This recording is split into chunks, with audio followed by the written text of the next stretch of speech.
রাধে রাধে, কেমন আছেন? আশা করি সবাই ভালো আছেন, সুস্থ আছেন।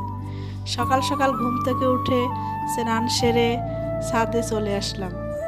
গাছে পদ্ম ফুল ফুটেছে, আর পদ্ম ফুল শ্রীমতী রাধারানীর খুব প্রিয় ফুল।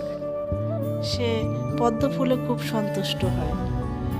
আর ছোট্ট একটি চারা গাছ লাগিয়ে সকাল বিকাল পরিচর্যা করে যখন গাছে ফুল ধরে মনে কত আনন্দ হয়, খুব ভালো লাগে। সুন্দর গাছে ফুল ফুটেছে, প্রতিদিনই তুলি ফুলগুলো, আর খুব ভালো লাগে। আর এদিকে সাদা ফুলও ফুটেছে, যা ফোটে রাধা মাধবের সেবার জন্য হয়ে যায়।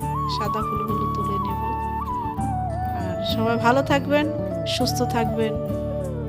বলো রাধে রাধে।